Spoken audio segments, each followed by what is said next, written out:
এই বাচ্চার কথা কেউ মনে রাখবে না, এই বাচ্চাটার কথা কেউ মনে রাখবে না। 3 মাস পরে, 6 মাস পরে, 1 বছর পরে আরো নতুন ইস্যু আসবে, আরো নতুন পাপ হবে, আরো বড় বড় ঘটনা ঘটবে। এরপরে মানুষ এই বাচ্চাটাকে ভুলে যাবে। তো এই বাচ্চাটা কি তার মৃত্যু যন্ত্রণা ভুলতে পারবে? তার সম্মানহানি ভুলতে পারবে? তার পিতামাতাকে ভুলতে পারবে? এখন প্রশ্ন হচ্ছে, তার পিতাকেও যদি আমরা জিজ্ঞাসা করি, ইসলামে রেপের শাস্তি হচ্ছে মৃত্যুদণ্ড, আর ব্যভিচারের শাস্তি হচ্ছে অর্ধেক কোমর পর্যন্ত পুঁতে পাথর নিক্ষেপ করে হত্যা করা। এবং বিবাহিত ব্যক্তি হলে এই শাস্তি, অবিবাহিত হলে 100 বেত্রাঘাত, 1 বছরের নির্বাসন এবং সমাজ থেকে বয়কট করা। আর ধর্ষণ হলে সরাসরি মৃত্যুদণ্ড। 3 মাস সময় লাগার কথা না, 3 দিনের মধ্যেই করা সম্ভব। এটা শরিয়া আইন, এটা আল্লাহ রাব্বুল আলামিনের শরিয়া বিধান। এখন তারাও কি এটাতে রাজি হবেন? যারা শোক প্রকাশ করছেন তারা কি এই বিধানটা কার্যকর করতে রাজি হবেন? যে ধর্ষককে সবার সামনে প্রকাশ্যে মৃত্যুদণ্ড দেয়া হোক, শরিয়া আইন কার্যকর করা হোক? রাজি হবেন না। কারণ আপনারা বলবেন এটা করতে গেলে বাংলাদেশ থেকে মৌলবাদী রাষ্ট্র হয়ে যাবে। তো সমস্যার গোড়ায় আপনারা যেতে চান না, ডালপালা নিয়ে নাড়াচাড়া করেন। জেনা ফ্রি মিক্সিংটাকে উন্মুক্ত করে দেয়া হলো, ছেলে মেয়ের অবাধ বিচরণটাকে উন্মুক্ত করে দেয়া হচ্ছে। একটা চরম ক্ষুধার্ত মানুষদের সামনে যদি আপনি খাবারকে উন্মুক্ত করে রাখেন, এরপরে যদি কেউ জোর করে খাবার খেয়েও ফেলে, শুধু কি আপনি খাদকের দোষ দিবেন? পুরো সিস্টেমটাই দায়ী, পুরো সিস্টেমটাই দায়ী এখানে। আপনি নারী পুরুষকে অবাধ মেলামেশা দিয়েছেন, ফ্রি মিক্সিংয়ে দিয়েছেন, একদম ছোটবেলা থেকেই, স্কুল লাইফ থেকে, কলেজ লাইফ থেকে, ইউনিভার্সিটি লাইফ থেকে, জব সেকশনে, এমনকি রাজনীতি করতে গেলেও কর্পোরেট সেকশনে, ব্যবসায়িক সেকশনে, অফিস আদালতে, সব জায়গায় ফ্রি মিক্সিংকে অবাধভাবে আপনি উন্মুক্ত করে দিয়েছেন, আমরা উন্মুক্ত করে দিয়েছি। এর উপরে ছড়িয়ে দিয়েছি পর্নোগ্রাফি। পর্নোগ্রাফি সবার ফোনে ফোনে। পর্নোগ্রাফি দেখতে থাকলে একটা মানুষ বাচ্চাকে না, কয়েকদিন পরে পশুর সাথেও জেনা করতে পারে। যদি সামনে দেখেন যে মানুষ পশুর সাথে জেনা করেছে, আপনারা অবাক হতে পারেন, আমি অবাক হব না। কারণ পর্নোগ্রাফি মানুষকে পশুর সাথেও জেনা করতে শেখাবে। বাচ্চা তো কিছুই না। এর উপর আছে বিবাহ বহির্ভূত সম্পর্ক, ব্যভিচার, জিনা, ফ্রি মিক্সিং, ভ্যালেন্টাইন্স ডে মতো দিবসগুলো পালন করে ছেলে মেয়ের অবাধ মেলামেশা। আর এই জেনাগুলোকে আমরা বলছি গাছে আসার গল্প, যেখানে ওর উপরে 100 বেত্রাঘাতের শাস্তি অলরেডি মজুদ হয়ে গেছে। আর কতগুলো যে জেনা হয়েছে এটা তো আল্লাহ পাক ভালো জানেন। একটা দুইটা তো করে নাই, একটার পর একটা চেঞ্জ করেছে। বিবাহিত ব্যক্তি পর্যন্ত অন্যের স্ত্রীর সাথে জেনা করেছে। আর এটা তো ধর্ম তো অনেক বড় বিষয়, ধর্ম তো অনেক বড় বিষয়। এটা তো একটা মানবতা বিরোধী অপরাধ, এটা তো একটা মানবতা বিরোধী অপরাধ। এখন সমস্যা কি এককেন্দ্রিক? এটা বহুমুখী সমস্যা। ফ্রি মিক্সিং রেখেছেন, পর্ন চালু করে দিয়েছেন, এবং সবচেয়ে বড় কথা, এর শরঈ বিচারটুকু নিশ্চিত হচ্ছে না। তাহলে সমাজের মধ্যে এগুলো কমবে না বাড়বে? সিম্পল, সমাজের মধ্যে এগুলো বাড়বে। 6টা কাজ করেন, ইনশাআল্লাহ তাআলা কমে যাবে। প্রথমত শরঈ পর্দা নিশ্চিত করেন, দ্বিতীয়ত ফ্রি মিক্সিং বন্ধ করে দেন, তৃতীয়ত আপনারা জেনার শাস্তি চালু করেন, পঞ্চমত ব্যভিচারের যে রজম শাস্তি চালু করেন, শরঈ বিধান চালু করেন, পর্ন সাইটগুলোকে বন্ধ করে দেন, এবং সমাজে তাকওয়া, নৈতিকতা শিক্ষাটাকে বাড়িয়ে দেন। দেখেন সমাজে জেনা কমে না বাড়ে। কিন্তু কেউ এই সমস্যার গোড়ায় যাবে না। একটা ইস্যু আসবে, একটা ইস্যু যাবে।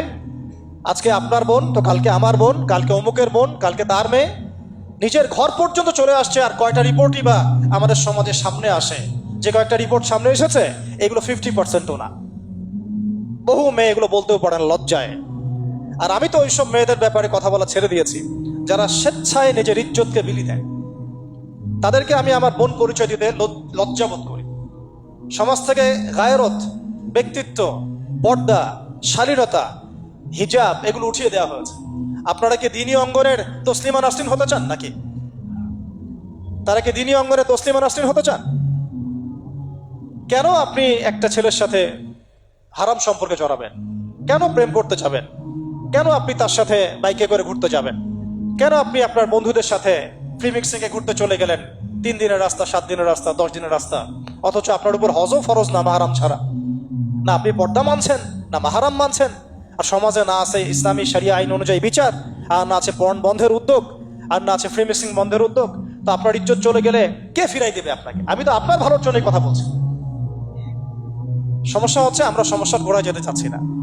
আজকে এই কথাটা আমি এখানে বলতে চাই নাই, শুধু কথা প্রসঙ্গে চলে আসছে যে এই যে মেয়েটা কাতরাতে কাতরাতে মারা গেল আজকে, আপনারা দেখে নিয়েন 3 মাসের মধ্যে এই মেয়েটাকে সবাই ভুলে যাবে।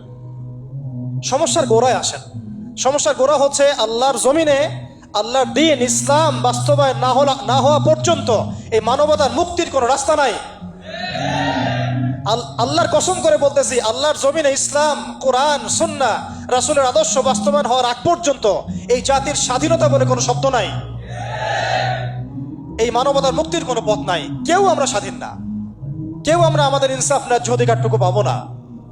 কালকে আপনার ঘরে এই সমস্যাগুলো আসলে আপনি এটাকে প্রতিহত করতে পারবেন না। বিচার চেয়ে বেড়াবেন এক মন্ত্রণালয় থেকে আরেক মন্ত্রণালয়ে, ফাইল ঘুরতে থাকবে, আপনার কেস বন্ধ হয়ে যাবে, আপনার বোনের ইজ্জত ফিরে আসবে না। আর রাসূল সাল্লাল্লাহু আলাইহি ওয়াসাল্লামের জামানায় আপনি আমাকে রেপের ঘটনা দেখান কয়টা ঘটেছে? সাহাবীদের জামানায় রেপের ঘটনা দেখান কয়টা ঘটেছে? জেনার ঘটনা দেখান না কয়টা ঘটেছে? ব্যভিচার কয়টা ঘটেছে? চুরি বা কয়টা হয়েছে? ধর্ষণ কয়টা হয়েছে? ডাকাতি কয়টা হয়েছে? একটা দুইটা রেয়ার আপনি ঘটনা দেখাতে পারবেন। এবং যখন সেই ঘটনা ঘটেছে ইনস্ট্যান্ট দেন এন্ড দেন নবী সাল্লাল্লাহু আলাইহি ওয়াসাল্লাম শরীয়ত আইন বাস্তবায়ন করেছেন। তিনি শুধু মানুষকে তাকওয়ার ওয়াজ নসিহত করেন নাই, বরং আল্লাহর আইনও বাস্তবায়ন করেছেন। এই দুইটা সমানুপাতিকভাবে চলতে হবে সমাজের মধ্যে। শুধু তাকওয়ার ওয়াজ করেই সব বন্ধ করা যাবে না, আইনও বাস্তবায়ন করতে হবে। তখন দেখবেন সমাজ সমান্তরালভাবে চলবে। একটা আলোকিত সমাজ বিনির্মাণের দিকে আমরা হাঁটতে পারবো ইনশাআল্লাহ। শুধু আমি ওয়াজ করে যাব, আইনের কোনো বাস্তবায়ন নাই, আবার আইন বাস্তবায়নে কথা বলবো, তাকওয়ার কোনো সমাজ নাই, এভাবে হবে না। দুটো একসাথে চলতে হবে। আমরা দুটো থেকেই সমাজকে বিচ্ছিন্ন করে ফেলছি। স্কুল লাইফ থেকে তাকওয়ার শিক্ষাটাকে আস্তে আস্তে শেষ করে ফেলছি। আমি তো দেখালাম তাকওয়া তো শিখবেন আপনি কোরআন থেকে, হাদিস থেকে, সিরাত থেকে, সেটাই তো আমরা পড়ি নাই। আমি চ্যালেঞ্জ করতে পারি আমাদের স্টুডেন্টদেরকে, আল কোরআনুল কারীমের 10টা সূরার অর্থ তারা বলতে পারবেন না। হাদিসের মধ্যে 100টা হাদিস তারা মুখস্থ বলতে পারবেন না।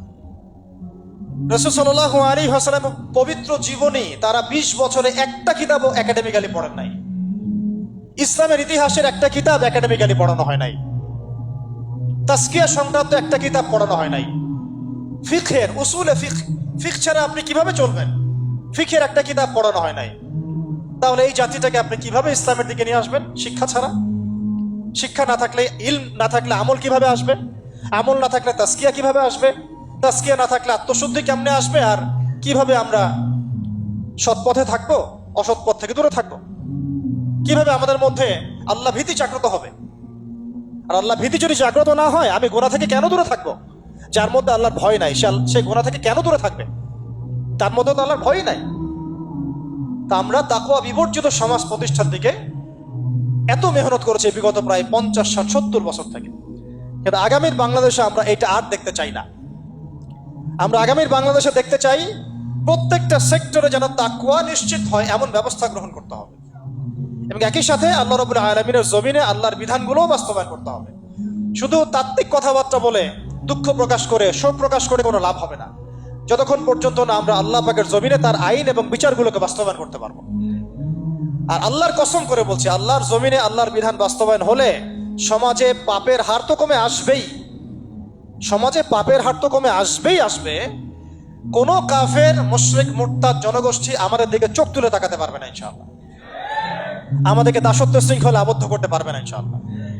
সব কথার শেষ কথা ভাই, যে আমরা দুনিয়াতে এসেছি লিমিটেড টাইমের জন্য।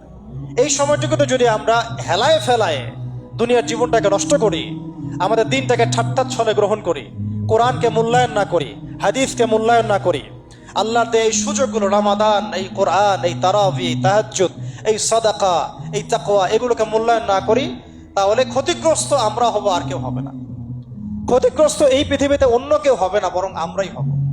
আল্লাহ পাক আমাদের সবাইকে পরকালীন চূড়ান্ত ক্ষতি থেকে আল্লাহ হেফাজত করেন, এবং দুনিয়াতে যে ফিতনা, ফাসাদ, এই রাহাজানি চলছে, এগুলো থেকে মুক্তির পথ যে একমাত্র ইসলাম, এইটা বোঝার তৌফিক আমাদেরকে দান করেন।